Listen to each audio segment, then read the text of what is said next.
Quando o assunto é violência, a primeira recomendação das autoridades de segurança é para nunca reagir a um assalto, e a gente já falou muito disso aqui no Paraná TV. É isso porque geralmente o bandido também está nervoso e não se sabe qual vai ser a reação dele. Mas o que parece estar fora de controle são atitudes violentas, difíceis mesmo de entender. Sem motivo algum, o assaltante atira na vítima, uma covardia cada vez mais comum. Em frações de segundos, a vida se vai sem que haja motivos. Não por uma doença ou uma fatalidade, mas pela covardia dos bandidos. Matar virou banalidade aos olhos de quem não tem muito a perder. Filhos que perdem as mães, mulheres que perdem maridos. Um crime brutal desestrutura toda a família. Quem fica é que paga o preço. Quem fica também é vítima da intolerância, muitas vezes da impunidade e daquilo que mais dói, vítima da saudade. Rosan está sentindo na pele a dor da saudade. Ele e a esposa Viviana, de 48 anos, voltavam do casamento da filha quando foram assaltados por 3 bandidos. Um deles atirou em Viviana, que morreu a caminho do hospital. Uma coisa assim que do nada, né? Uma maldade muito grande, né? 27 anos, 28 anos de casado, então tudo passou num segundo, 2 segundos, né? A polícia divulgou o retrato falado de um dos suspeitos. Um rapaz de aproximadamente 18 anos, 1,74 m, pele clara e olhos castanhos. Vai analisar também as imagens das câmeras de segurança desse posto de combustíveis, perto do local do crime. A pessoa que fez isso, ela simplesmente ela fez. Ela não pensou em nada, ela simplesmente tirou a vida de uma mãe trabalhadeira, uma mãe de fé, carinhosa com a família. Ele matou por matar.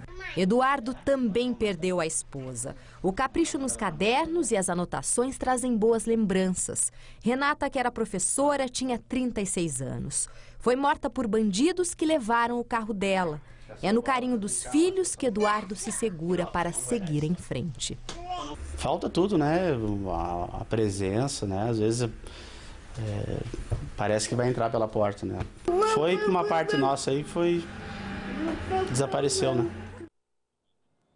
Olá, boa tarde. A gente fala agora ao vivo de Curitiba. Nós convidamos o advogado criminalista Eduardo Carvalho para tentar entender melhor essa situação.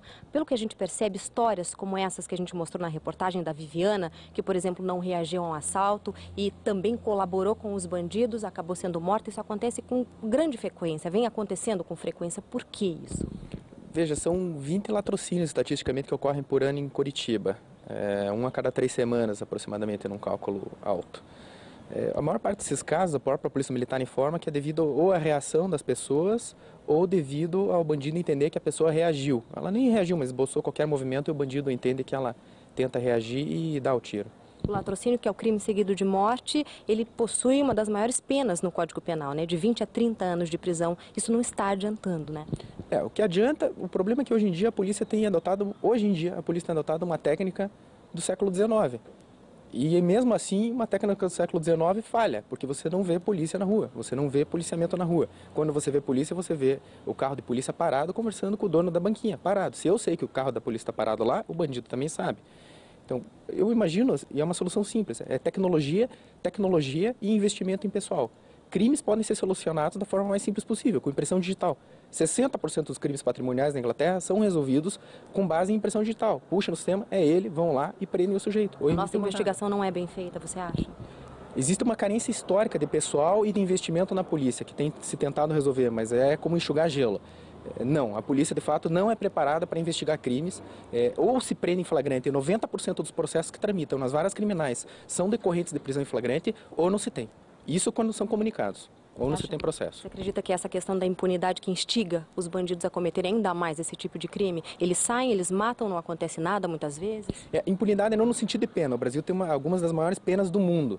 Quando você pensa, por exemplo, que a Inglaterra tem penas que são quase a metade do Brasil e o índice de homicídio deles é 1 por 100 mil habitantes, o do Brasil, em Curitiba especificamente, 40 por 100 mil habitantes, e do Sudão, que vive em guerra, 20 por 100 mil habitantes, significa que a pena não adianta nada. É investigação, é prender, é ter certeza que vai ser pego se cometer aquele fato. Ou seja, cumprir a lei. cumprir a lei e cumprir o que é dado às autoridades. Cumprir principalmente as autoridades cumprirem o que a lei determina a elas, que é o direito à segurança do cidadão. Certo, obrigada pelas informações. Thaís? Obrigada, Karina. A gente vai mostrar novamente o primeiro retrato falado que saiu de um dos bandidos que matou, que é suspeito, né, de matar a Viviana, aqui em Curitiba, na cidade industrial, na rua Eduardo Esprada. E reforçando, você aí de casa, qualquer informação que leve aos criminosos pode ser passada à polícia pelo telefone 3314-6400 em Curitiba. Lembrando também, pessoal, não é preciso se identificar. Se você tem qualquer informação, é só ligar para esse número.